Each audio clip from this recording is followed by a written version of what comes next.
Hello, welcome to TVP Stories. This is a Facebook Live series that gives you an insight into Thames Valley Police. Today's event will be all about recruitment, so if you're thinking about joining the force or you know someone who's thinking about joining the force, we'll be exploring all the different opportunities within Thames Valley Police. We have police officers and police staff on hand to answer your questions during the event. Later, I'll be joined by a call handler and a police inspector. But first, I'm here with Caroline Cookson, who works in our recruitment team, and PC Prav, who will be taking questions about his career in the force. If you have any questions about recruitment or for our guests, please put it in the comments box and we'll get to as many as we can. Thank you to those who have already put forward some questions. To start us off, Caroline, what's the different job opportunities available across Thames Valley Police? We have a wealth of opportunities, whether you want to be on the front line as a police officer or a police community support officer or a special constable. It's one of our volunteer roles. We also have a wealth of people behind the scenes in enabling functions. So police staff roles from departments like HR, forensics, corporate communications, IT. There really is a wealth of opportunities available. So if you don't fancy going on the front line, there are plenty of opportunities behind the scenes. And I understand we've just launched a new careers website as well. Yeah, we have. Really exciting. tvpcareers.co.uk launched on Tuesday. We wanted to show that breadth of opportunity, and we also wanted to really put our own people at the forefront of our recruitment marketing. So really shining a light on the people on the front line and behind the scenes, helping keep our communities safe and secure. Shannon would like to know how you can sign up for opportunities in the force, including officer roles. You could visit the careers site, have a look at the opportunities that are available. There's opportunity to then click through to the vacancies portal where you'll see all those opportunities and you can apply or register for a job alert if there isn't anything there that takes your fancy at that particular time. Thank you. Prav, Sam would like to know what made you want to join the police? Well, like many kids of my generation, we grew up watching a lot of cop shows on TV. Columbo was one of my favourites, and I just loved the way he was able to investigate crime and solve it, and that is what really interested me in the police. Now, you mentioned Columbo got you interested in policing. There are so many popular fictional policing programmes. In your experience, how close to these are to actual reality of the job? What I would say is that the TV programmes do tend to glamorise the certain aspects of the police service. It's not always like that. We can't always be like Luther or like in The Bodyguard. So the way I look at it is to treat every single victim of crime or caller as if they were a member of your family, and how would you want the police to respond to that?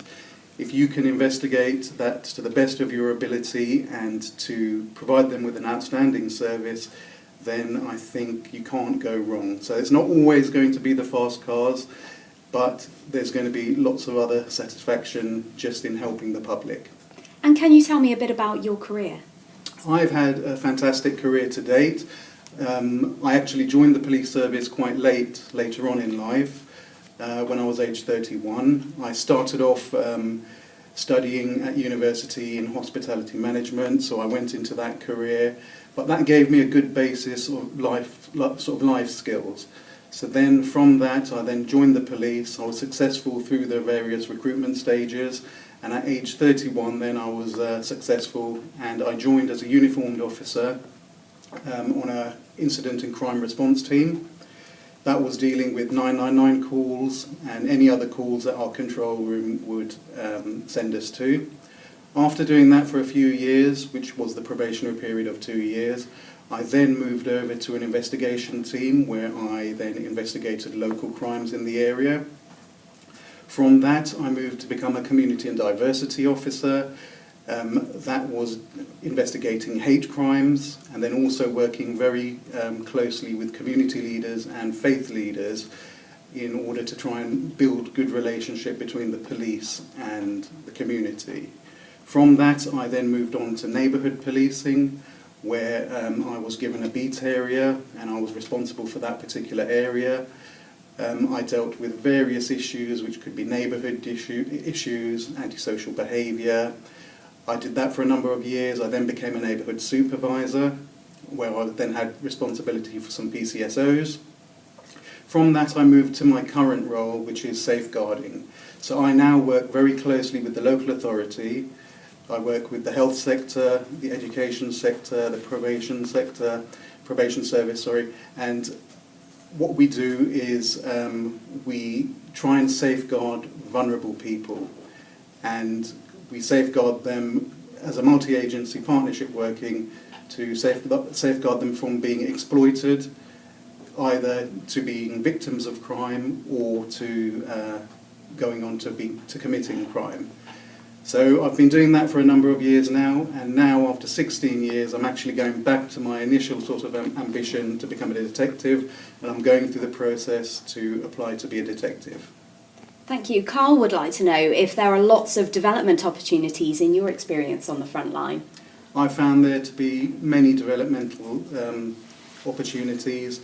You can specialise into various areas. You can go into, like, the main ones, CID, uniform roles, there's firearms, there's dog section. There are just numerous opportunities. I couldn't count them all, really. So we're going to take some of your questions now. Tina and Ben would like to know if you need A-levels to apply for all positions, that's including apprenticeships. You don't need A-levels to apply for all positions. You do require A-levels for some, but not all. So I would advise check the individual roles that you want to apply for, and we make clear the kind of educational requirements for each position. Becky has applied for the PCSO apprenticeship and has an interview. Do you have any advice for her, Prav? I would ask her to contact our recruitment team, speak to them. They're very, very helpful. They'll be able to give her more advice on the job description. But the main thing, I think, if she can contact her local police station and speak to a PCSO, then I'm sure her local ones will be more than willing to help, and they can give her real first-hand experience of what to expect and what the role entails. Abby and Lee have the same question. Both their daughters would like to get into forensics. Jay also has a degree in forensic psychology. They'd like to know the best way to get into a job in that field. Well, forensics is one of our larger departments, and it is a really exciting field, again, because of TV programmes like CSI. We do have job opportunities in forensics. Again, you would go through to the police staff button on our website, and that would click through to the vacancies portal and show you the kind of opportunities that are available. Unfortunately, at the moment, we don't have any specific forensics opportunities, but if you register for an alert, then when they arise, you will hear about them. Logan and Bethany would like to know how to become a criminal investigation detective. Well, I'm actually going through that process now to become a detective. So the first thing, you have to be out of your probationary period. Then you apply to sit the National Investigators exam. If you're successful at that stage, there is then an application process.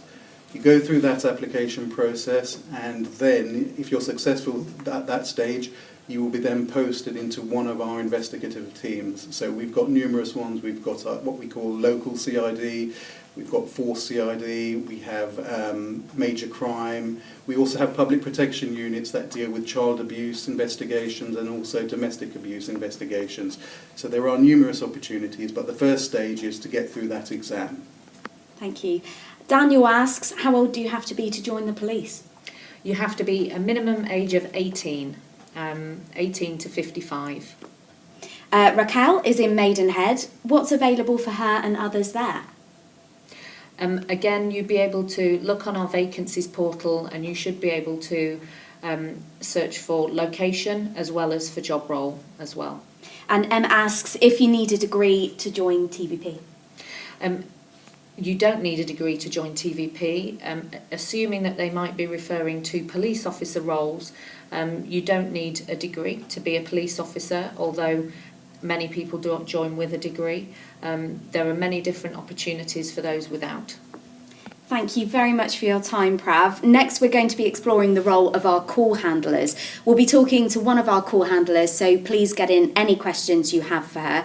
It's about the role of the people who answer your phone calls when you ring us on 999 or 101.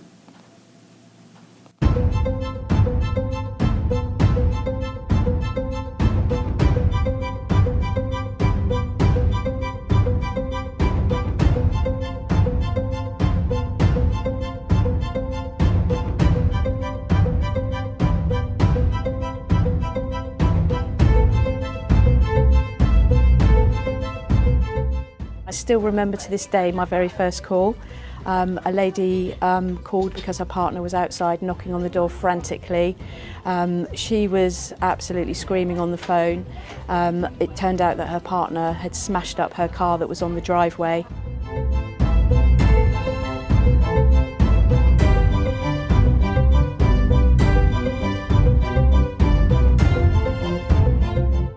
My first 999 call was a little boy that was threatening his mum. She had to lock all the kids into the garden for their own safety, and he had a knife and he was threatening her.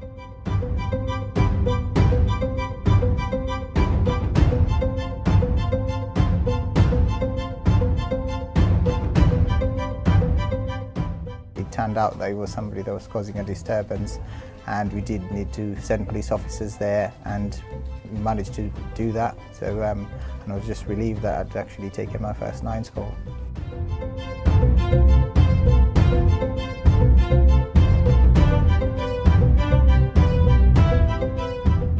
It was a 909 call from a lady who was looking out into the street, and it was quite a busy street, and there was a man running down the street with a machete in his hand, and so I just quickly got the brief details and straight over to officers for dispatch.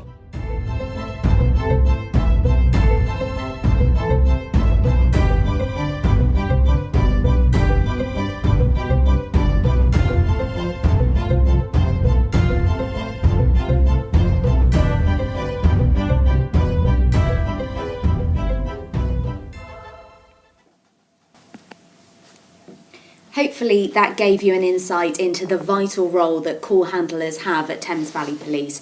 Caroline and I are now joined by Ange Simmons. Thank you. You've been a call handler with a force for 12 years. That's right. What's the best bit about being a call handler? For me, no two calls are ever the same. I speak to people the members of the public from all walks of life. The bit I've always enjoyed the most is speaking to the vulnerable members of society, of which there are so many. And for me, listening to them and dealing with the call effectively and efficiently and helping them, and I can go home knowing that I've actually made a difference to their lives, that's definitely the best bit for me. Can you tell us about some of the standout calls that you've taken? Yeah, I mean, one of them was a 999 call where somebody phoned up to say that their Iceland food delivery hadn't been delivered on time, so they wanted to report it to the police. That's one. Another one, middle of the afternoon. Everything's calm, you're in the office and the phone goes, it's a 999 call. A lady's screaming on the end of the phone that her husband is at the top of the banisters in the house with a belt around his neck and he's going to jump off from the stairway. Obviously that, from my point of view, it takes you to a whole different dimension. Your adrenaline starts going, so immediately I dealt with that call as I should have done, passed it over to our control room, who then dispatched the officers for immediate attendance. They got there within 10 to 15 minutes and thankfully saved the gentleman and arranged for him to have the necessary help he needed. And Caroline, we have some vacancies in our call centre. How can we get involved with that? Yeah, we're open for contact management roles in our Kidlington location, which is in Oxford. We have two other call centres, one in Abingdon and one in Milton Keynes. So for the Kidlington opportunities, if people are interested, they can go on to the Thames Valley Careers website, click on Contact Management and through to the Vacancies portal, and they can apply from there. We do have a recruitment event happening on September the 26th, where people that are interested, if they want to find out more, they can come down, register to attend the event, come down to the contact centre. meet people that are actually doing those roles. Have a look inside the contact centre so you can see what it looks like, and answer any questions that you may have. And if people want to register to attend that event, they can do so by again visiting the careers site, click through to the vacancies portal, and we have an events tab on there that they can register to attend. Thank you. We're going to take some more of your questions. So Deborah would like to know what's available if you take a traumatic or stressful call. Okay, in the room where you are, if you do take one of those calls, which you do frequently, it's a great team working environment, so your colleagues around you will notice. You will be allowed to take time off the phones to go out into, say, a meeting room with a team leader, or just to go out and get yourself a cup of tea, go for a walk around the car park. There's also services available if something's affected you really deeply. For the welfare services are available, as well as we've got something called the Blue Light Network, of which there are 2 or 3 champions for that within the room. So you can speak to them on a confidential basis, again, in a room, and they can signpost you to various services that might be available. So there's plenty of support for anyone that takes traumatic calls. Thank you. It's not only call handlers that are required there's a lot of support roles as well. Kate asks and would like to know if there's any opportunities in IT project management. Well, our IT or ICT department is a very large department, and they provide a massive amount of support across the force, from day-to-day kind of computers at desks to the body-worn cameras and technical equipment that our police officers use. We do often have project management roles. We haven't got any live at the moment, but again, if she went onto the careers website, you can register for an alert, so when those roles come up that you would hear about it. We have a wealth of opportunities. We're looking for an apprentice in that particular department at the moment, and it's a really interesting department that really enables our frontline officers to do their jobs. And while we're talking about apprenticeships, Ash and Rosie have both asked about them. They'd like to know a bit more information about the apprenticeship. How can they find out? Well, we have apprenticeships is something that Thames Valley Police are very invested in, not only in police staff roles, but also in a number of our public contact roles. So, for example, all contact management staff now, all the training and learning that they do is accredited with an apprenticeship qualification. We have recently introduced the Police Community Support Officer, or PCSO apprenticeship. Our first cohort of PCSO apprentices joined the force 3 weeks ago, and it means that all the training and learning that those PCSOs receive will now be accredited with a diploma in community policing practice. We will shortly be opening recruitment for the Police Constable degree apprenticeship, which is one of the higher apprenticeships that we'll be offering. So this is an opportunity for people to join the force as a police officer. From day one, you'll be warranted, and you're learning the training that you receive as a police officer, which is a blended programme of learning, classroom based, but then also operational out on the local policing area that you would get assigned to. At the end of that programme of learning, you would be accredited with a degree, a BSc in professional policing practice. So an opportunity to earn and learn at the same time. Thank you. Laura would like to know what the shifts are like working as a call handler. The shifts are long, be under no illusion. You would work 6 on, if you're a full-time member of staff, 6 shifts working, and then you'd have 4 rest days. And those shifts would consist of 2 early shifts, 2 late shifts and 2 night shifts. Evie asks again, what's your favourite part of the job? My favourite part of the job is, as it always has been, and the reason why I've done it for so long, is helping people. I love speaking to people and doing the best I can for them, and that's what makes it all worthwhile for me, knowing that I've made a difference to someone who has had to call the police in their darkest hour, because nobody calls us if they're happy. It's not the nature of the job. Sasha and Jane want to ask about volunteer opportunities at Thames Valley Police. Yeah, we have a really wide range of volunteer opportunities.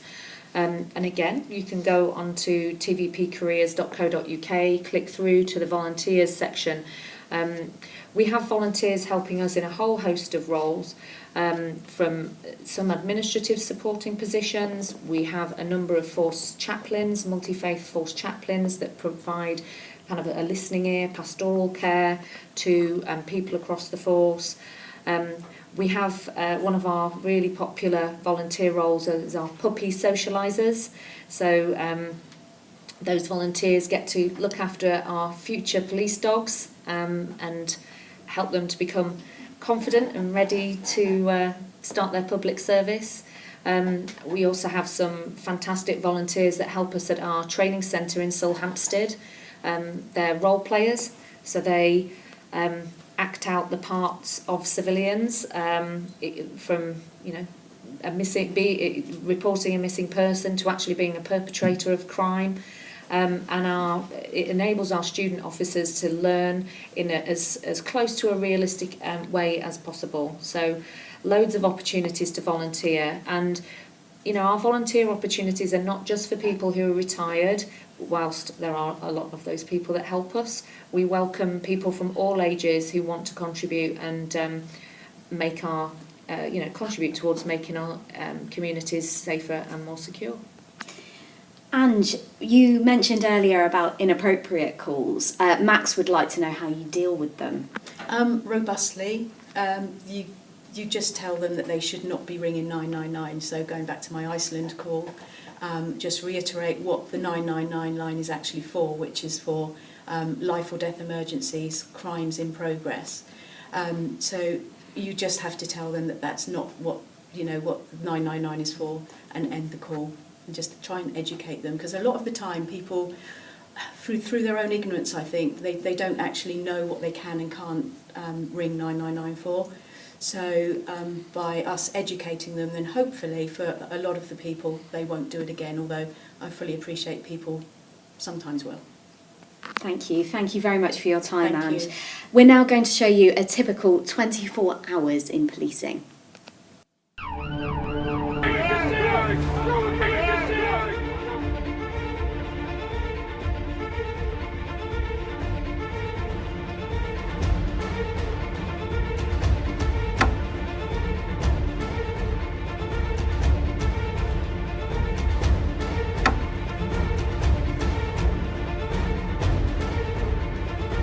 Police emergency, go ahead.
Hopefully that video has given you a greater understanding of the variety of roles within Thames Valley Police. I'm delighted that Caroline and I are now joined by Inspector Rich Nichols. You're going to be sharing your experiences of policing. Rich, I understand you worked for Thames Valley Police, then left for Australia. What attracted you back into policing? Yeah, that's right. I joined Thames Valley Police back in February of 1997. And this was after having spent several years working in a retail bank, mainly in customer service. And a friend of mine there decided to take the plunge and join up as a police officer. And he happened to pass me the recruitment literature at the time. And when I was looking at the skills that they were seeking for potential candidates, it included customer service and problem solving, and they're all skills which I felt that would transfer over very nicely from the role that I was doing into that of a police officer, and it proved to be the case. And I'd say that those character traits, if you like, are the same skill sets that we're looking for in today's police officers.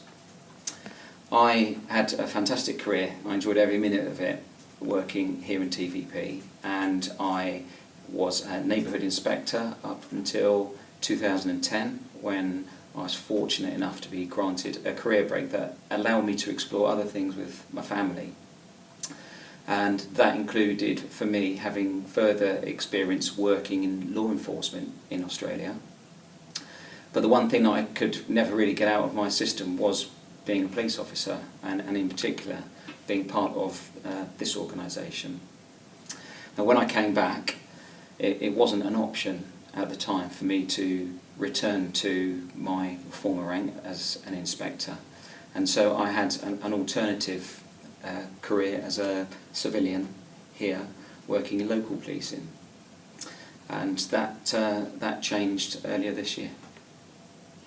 And at one point, you perhaps wouldn't have been able to come back, but there's been a change in the rules, hasn't there? Yeah, that's right. It's very recent. In fact, it's February of this year, and it allowed for the time limit that was previously set upon police officers having departed.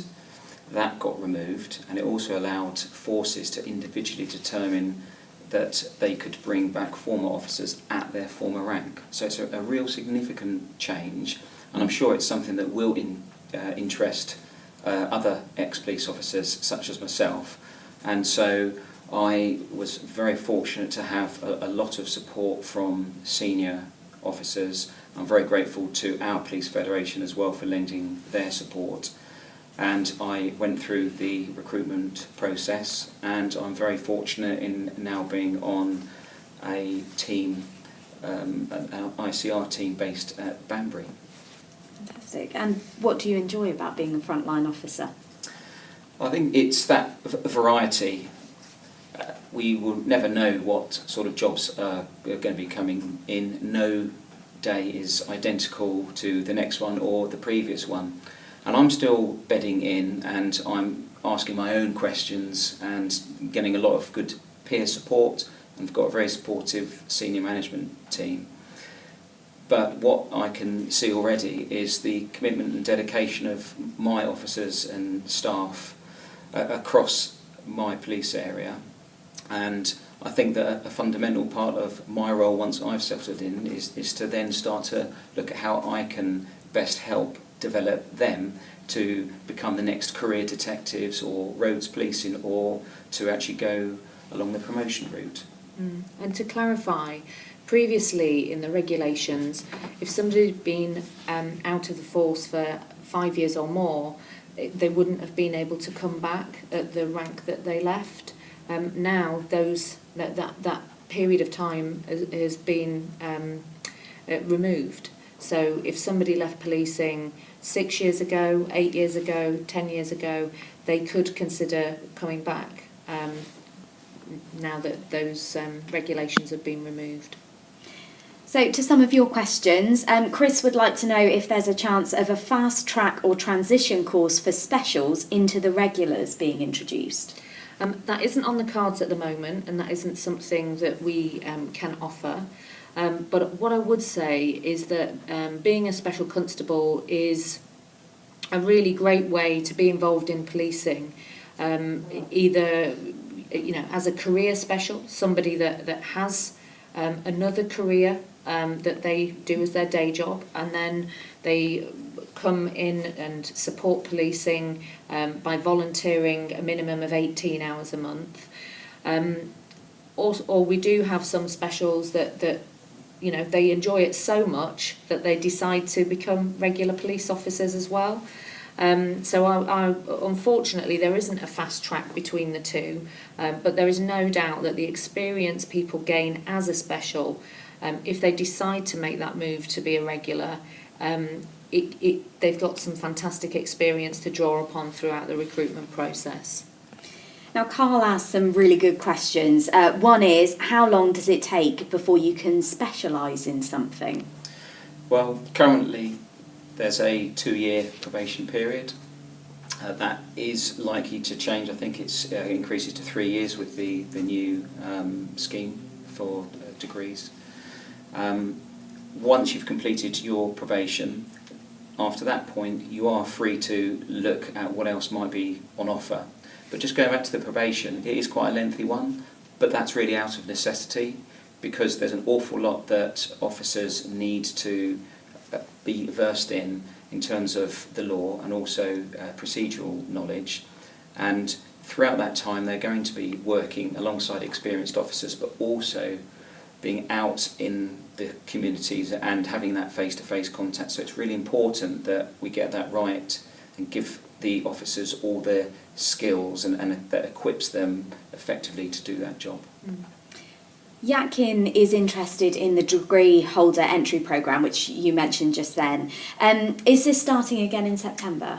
Yeah, we'll be reopening for applications for the degree holder entry programme and for the police constable degree apprenticeship. These are new entry routes that allow people to come into the role of police constable.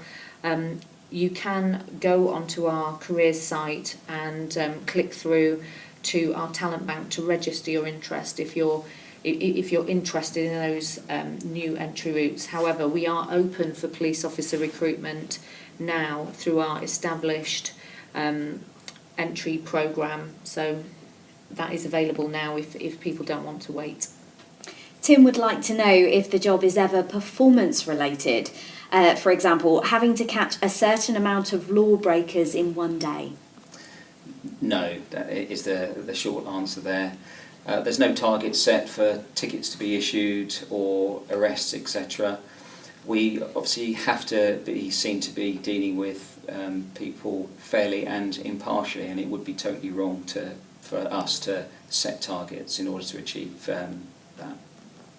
An important one, I think. What's the salary? The salary for a police officer joining the force today is £25,586 at Thames Valley Police. That includes a £2,000 South East living allowance. The good news for police officers is that in September they will experience a pay increase. Police officers, their pay is determined by the government. So it's annually the government looks at that, and so that number will go up a little bit. Alex would like to know what it's like working in Oxford City as a police officer.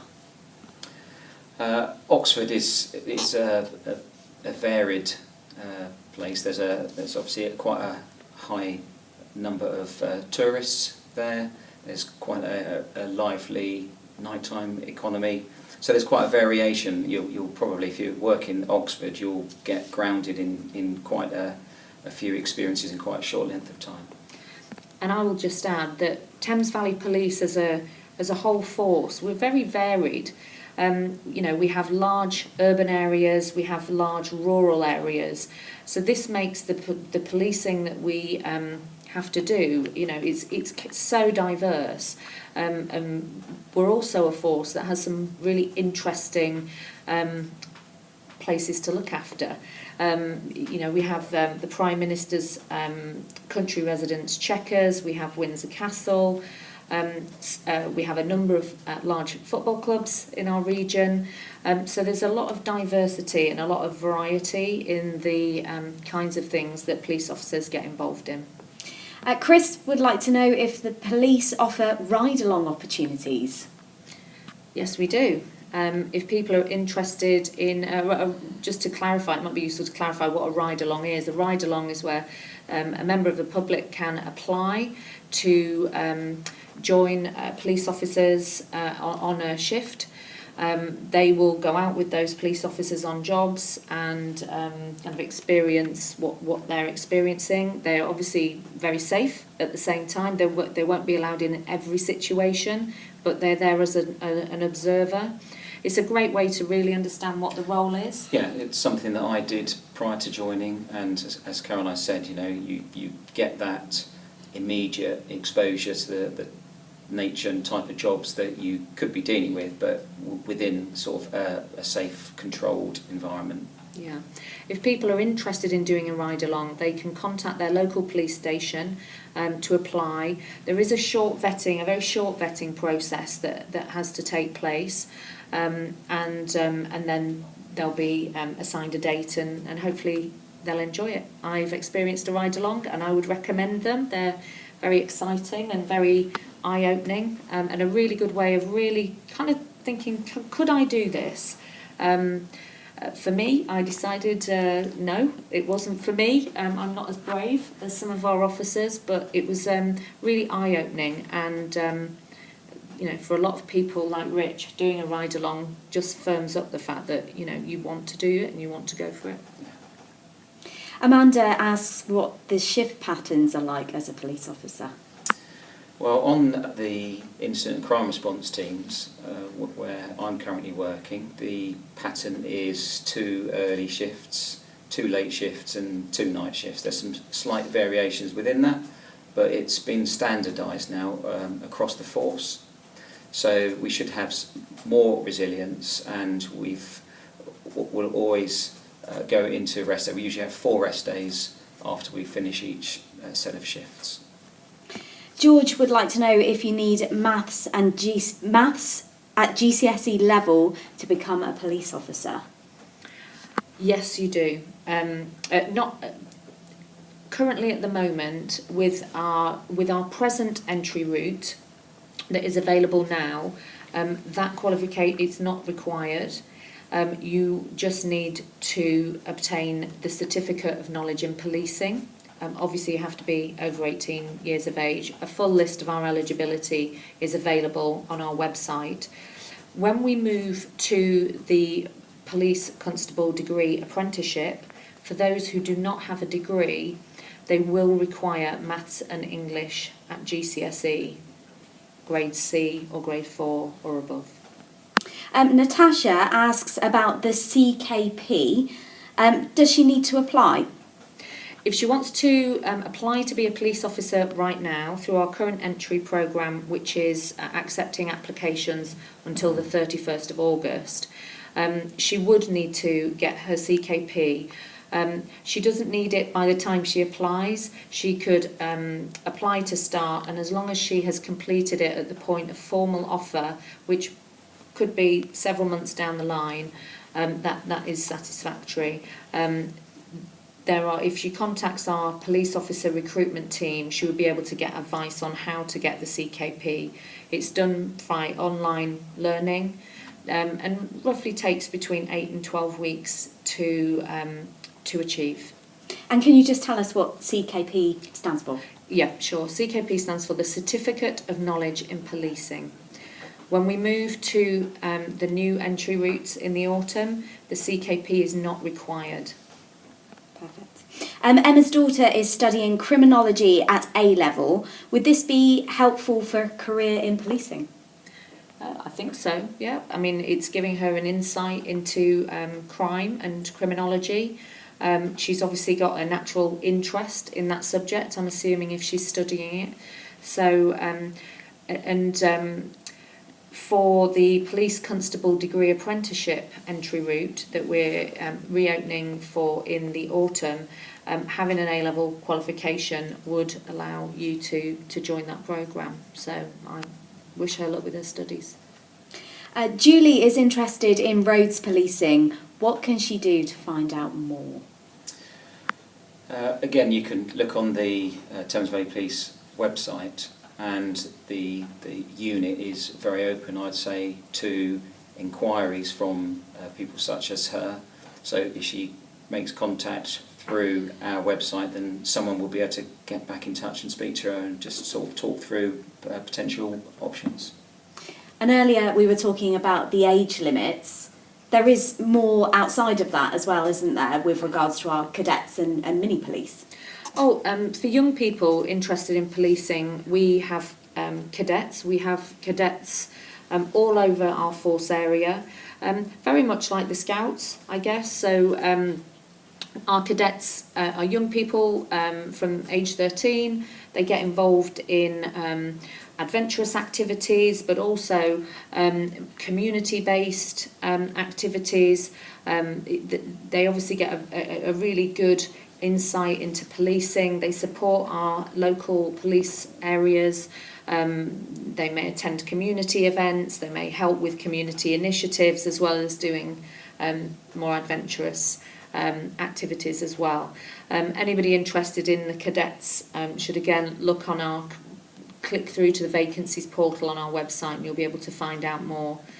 For the very small members of our society that are interested in policing, particularly in the Reading area, we have introduced mini police. So that's for the little tots. And for anyone thinking about joining the Frontline, what would your advice be? I'd say certainly do your research. I think Prav made some suggestions earlier on in terms of sort of making contact. We are very open to speaking to potential candidates. We've got the ride along, as we talked about. But I think it's equally important when thinking about making that decision, because at the end of the day, this is not a normal job. It's not like a regular sort of form of work. It is important, I think, for potential officers to discuss it with their mums, dads, partners, husbands, wives, because it will have an impact at certain points. You may not always finish your shifts on time. Rest days may need to be reallocated due to operational commitments. To an extent, that's part and parcel of the job, but I would still encourage them to make the application. Elliot would like to do the apprenticeship scheme, but he doesn't have A-levels. What can he do? One way that he could join the force, if he's envisaging a long-term career in policing, if he has maths and English at GCSE, then he would be able to apply initially to become a police community support officer. The difference between a PCSO and a regular police officer, our PCSOs are very much part of our neighbourhood teams. They cannot arrest anybody. They don't carry an ASP or handcuffs. They're very much part of building relationships with communities, but it is a really fabulous role to really get a strong understanding of neighbourhood policing. Yeah, well, we use a lot of intelligence that's gathered by our PCSOs, because they can really get into the communities and the community groups and build up the trust and confidence in the police. And we do have a significant number of officers who initially joined us as PCSOs, and I think that's an important part of that role, in order of sort of being a bit of a test bed, again, a bit similar to the specials, for certain people in deciding whether they would like in the long term to pursue a career as a police officer.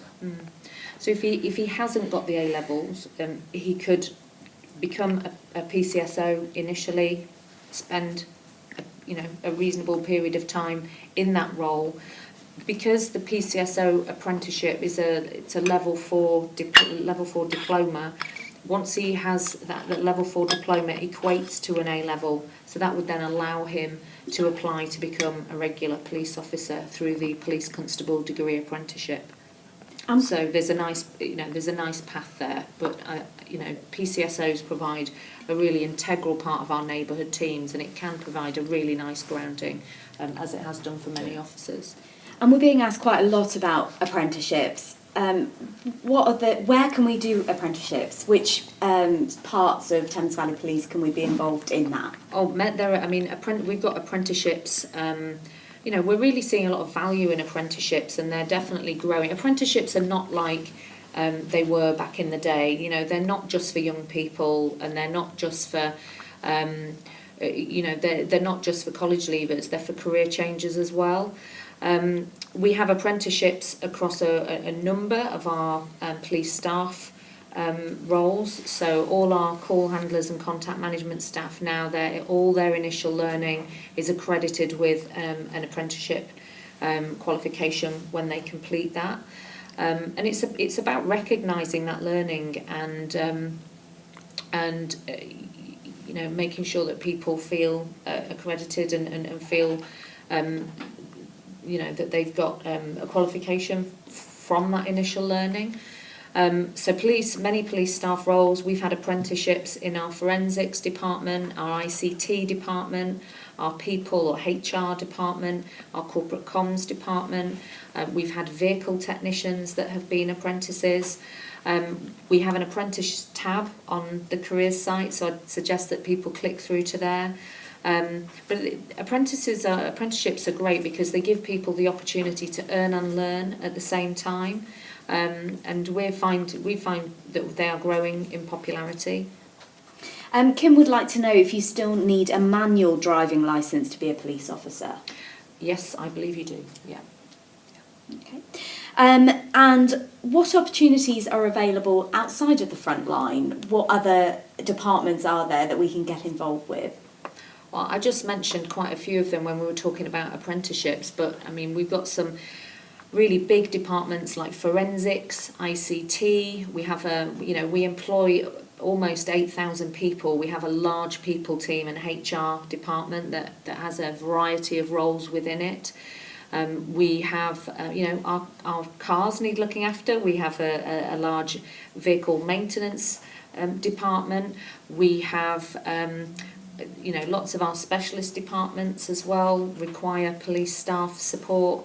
We have a big training centre down at Sulhampstead near Reading, which is where we train all our officers.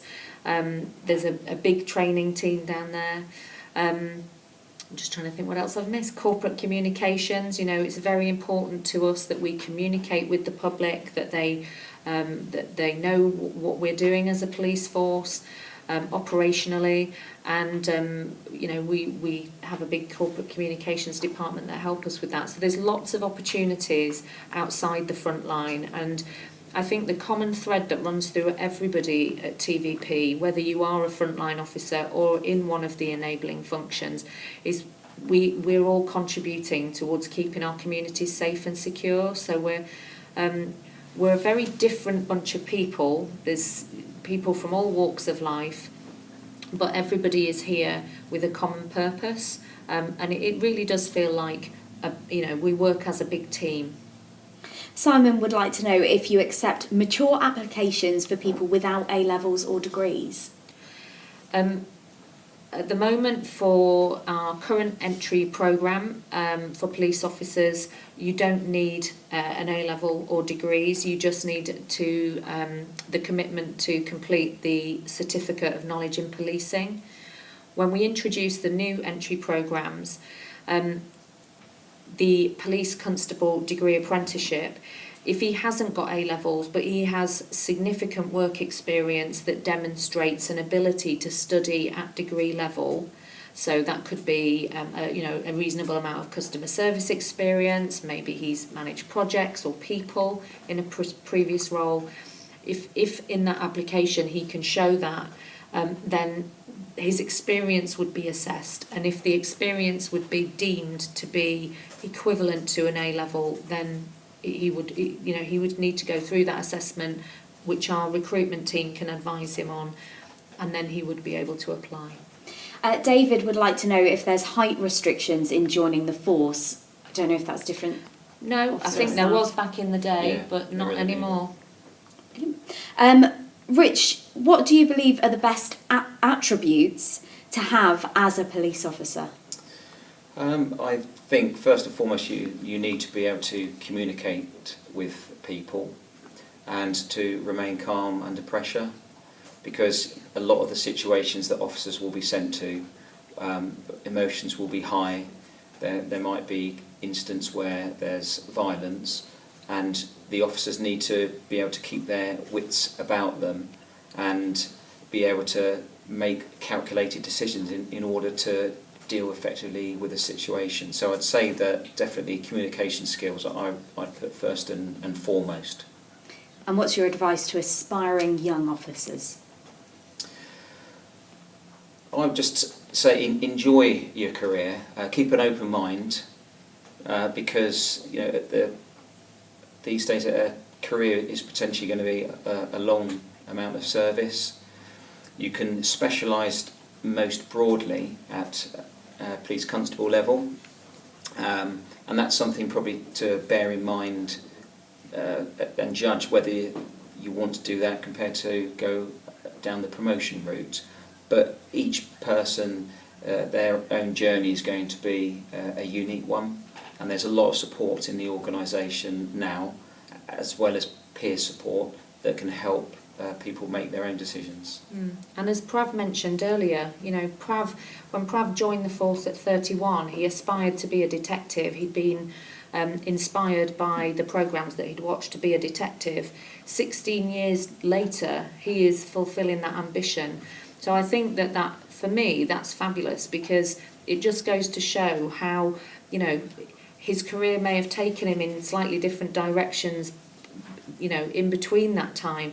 But, 16 years later, he's still able to fulfil that ambition.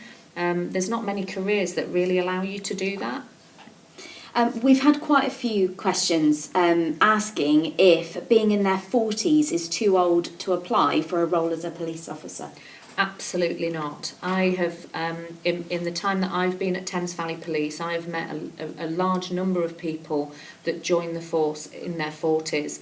Perhaps it was like Prav, they may be aspired, maybe they were inspired by watching programmes like The Bill in the 80s to join policing, but for whatever reason they didn't. But it maybe was kind of an itch that they still needed to scratch, so they took the plunge and joined. And actually, we welcome mature applicants because they bring a lot to the table in terms of life experience, confidence. So no, you are not too old in your 40s to apply. I would wholeheartedly encourage them to do so. Paige would like to know if there are opportunities to apply for flexible working as a police officer. There are opportunities. I think it's important to note that the training that police officers receive at Thames Valley Police is a full-time commitment because the training is so thorough. I think once people are in a substantive role, then they can explore flexible working opportunities. But at the moment, the training that they would receive at Thames Valley Police is full-time. And how fit do you need to be an officer? We do have a fitness test that's held at Salhampstead Training Centre. You'll need to get to a certain specified level on a bleep test. There's details of that, I think, on our website. So. And some accompanying advice in terms of how you can prepare for that. And it is important to, once an officer has been appointed, to actually maintain a level of fitness. There is an annual fitness test that all officers, I think, up to the rank of superintendent will undergo. And part of that is possibly a common sense thing, because you may find yourself having to chase after someone, or there may be a struggle. And I think it's part of an officer's self-responsibility to keep themselves in reasonable shape. Lisa's son is doing a level 3 diploma in public services and is a police cadet. What are the next steps for him? Well, I think it would depend on whether he aspires to become a regular police officer straight away. He's got a few options. He could continue with his education and get a level 4 qualification, an A level, and then apply to be a regular police officer. Or if he only has a level 3 qualification, he could apply to become, and I'm assuming he has GCSEs, he could apply to become a PCSO, complete the PCSO apprenticeship and a period of time as a PCSO, and then progress from there. But that's great that he wants to continue his career in policing, and many of our police officers started as cadets. I met 2 members of the new PCSO apprentice cohort last week, and 2 of those 19 were cadets. So we're keen to continue in their policing journey. We're being asked, is accommodation provided while participating in officer training? Yes, at Silhampstead, which is our training centre, whilst officers are in their initial learning phase, there is accommodation provided either on site or close by. Kieran would like to know about the work-life balance whilst being a police officer. Well, I think that with the introduction of the sort of standardised shift pattern that we've now got, we now have everyone doing pretty much the same shifts and having the same set of rest days. There's always going to be a bit of a compromise though, and I think going into the job there needs to be some recognition from a potential officer that there is going to be a bit of an impact. But again, that's to me illustrates the importance of involving family who could potentially be impacted by shift work, etc., particularly if you've got youngsters, as part and parcel of the overall application process. I've only been recently working this shift pattern, but having spoken to a lot of my officers, they find it sort of a good shift pattern to be working compared to some other patterns that we've had in the past. Sue would like to know if you can transfer between forces. Yes, you can, and that does happen. People move. People, for whatever reason, move in and out. We are open for transferees here at Thames Valley Police. We would actively encourage people to consider coming to our force. It's a really well-managed force. And we find that a lot of transferees coming into Thames Valley Police are very complimentary about the experience that they have and about the experience that they have once they get here. It's I would actively encourage people to consider coming to Thames Valley Police. And Bradley asks, when does the degree apprenticeship start? We open for applications for the degree apprenticeship in September. Brilliant. Thank you very much, Rich. And to all our guests this evening, PC Prav, Ange and Caroline, for your input. Thank you for joining us for this Facebook Live event. Remember, if you want more information about career opportunities at Thames Valley Police, please visit our careers website at www.tvpcareers.co.uk. We'll try and respond to as many recruitment questions on the Facebook feed as soon as we can. I'd also just like to remind everyone, we have unfortunately had to cancel our open day tomorrow at Silhampstead. There are adverse weather warnings in place which could affect the safety of the site. We apologise for any inconvenience. The open day is due on Saturday. Please join us in the autumn for the next episode of the Facebook Live series.